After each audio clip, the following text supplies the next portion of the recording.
भाणे सरबत दा भला। नानक नाम चढ़दी कला तेरे भाणे सरबत दा भला। तेरे भाणे सरबत दा भला। गुरु स्वरूप प्यारी साध संगत जियो, नानक नाम चढ़दी कला तेरे भाणे सरबत का भला।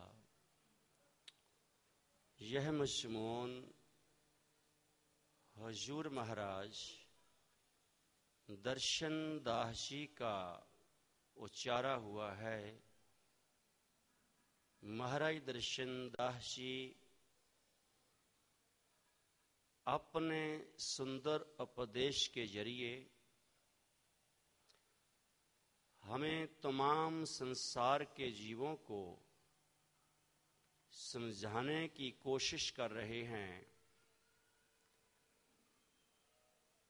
जिस वाणी का नाम हजूर ने जशवंती निराधार रखा है, और इस सुंदर वाणी में उस मालिक की वड्याई है, निरंकार की वड्याई है, और साकार के रूप की भी उपमा की गई है।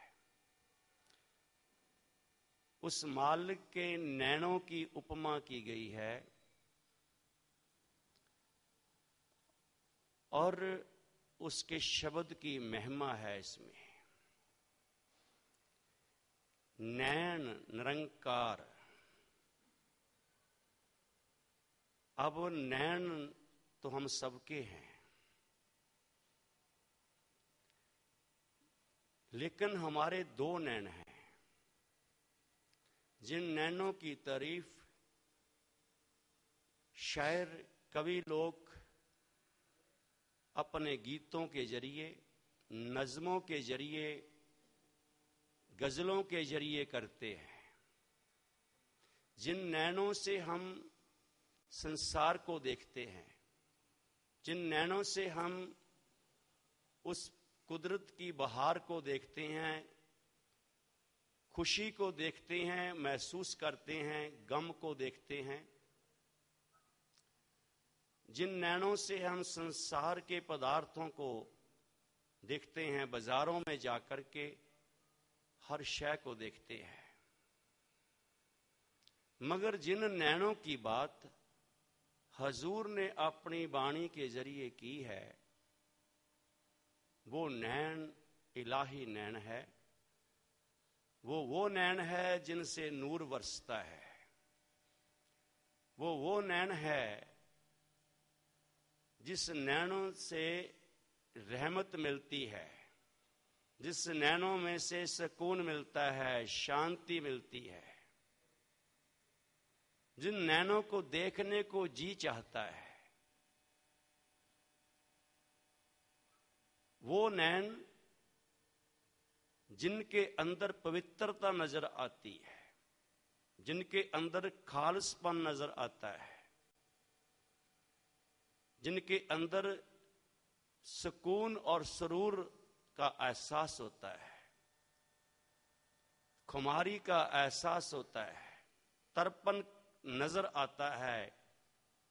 जिन नैनों में तर्पण ही तर्पण भरा हुआ है, तरला नहीं है, गिला नहीं है, शिकवा नहीं है, उदासी नहीं है।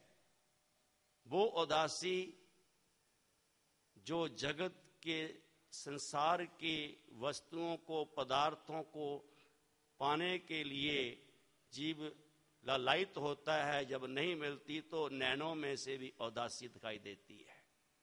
वो आम नैनों की बात है, वो आम मन की या ध्यान की बात है। लेकिन ये तारीफ, ये वड्याई उन नैनों की है जहां उदासी का मतलब नहीं है। जहां खुशी हैं, बहारें हैं, जहां सबका भला मांगा जाता है। नैनों की बात हर कोई करता है, मगर नैनों के बारे में जानता कोई विरला ही है। हजूर कई बार कहा करते थे, ये नैनो नैनो की बात है। नैन एक दूसरे को मिल जाएं, नैन नैनों से मिलते हैं तो बाहर आती है, खुशियां आती हैं। लेकिन बात है कि किन नैनों से मिलते हैं। जो पहले गम में भरा हुआ है, जो पहले ही अपनी खुशियां अपने ही कर्मों के मुताबिक खो चुका है, वो दूसरे को खुशी क्या देगा। उसकी नैन दूसरों को खुशियां कैसे दे सकती हैं, दूसरों की झोलियां कैसे भर सकते हैं।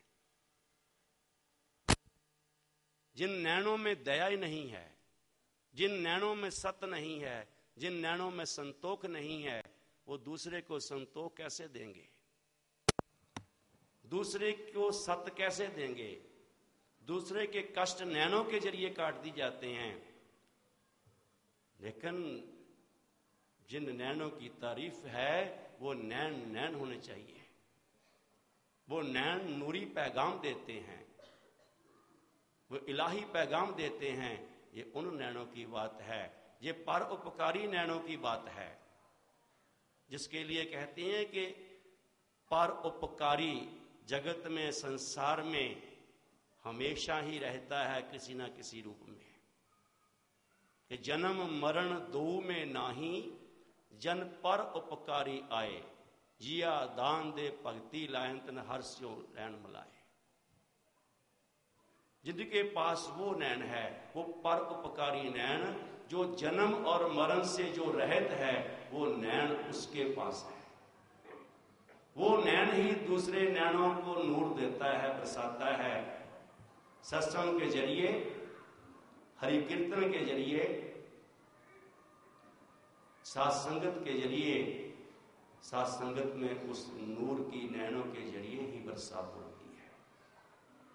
और उनके मन में, उनके ध्यान में ही फिर खुशियां और बहारें रहती हैं। वो नैन सिर्फ दो नहीं है, सिर्फ एक भी नहीं है। हम कहें कि 3 नैन है, एक कही जाती है बात, वो बात सच है। लेकिन जिन नैनन की बात ये करी गई है, ये नैनन की बात की गई है। ये नैनों की बात नहीं है, बल्कि नैनन की बात की आगे जाकर। नैनन कैसे है और शब्द की बात कैसे है। जिन्होंने साकार रूप से, साकार भाव पूर्ण संत से, पूर्ण मुर्शिद से, पूर्ण गुरु से गुरु शब्द लिया, जिस इस शब्द की वड्याई रा ओंकार कह करके हजूर ने याद किया है, उस ओंकार परमात्मा को अब उसका नाम लिया है।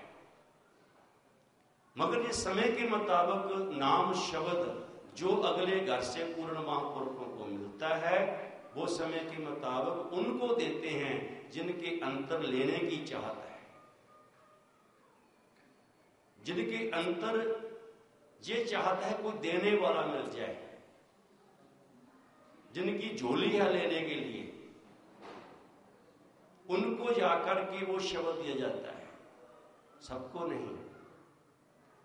ये तड़फ नहीं है, मिलने की चाहत नहीं है, बरात नहीं है। ये है तो उसके लिए त्याग भी चाहिए। बिन दित्तियां कुछ हाथ ना आई, पहले आप गवाइए ता शौ पाइए। जब तक हम उसके लिए कुछ देने को तैयार नहीं हैं, तो हमें वो कैसे मिल जाएगा। हम अपना आप खोना नहीं चाहते, हम अपनी मैं को मारना नहीं चाहते,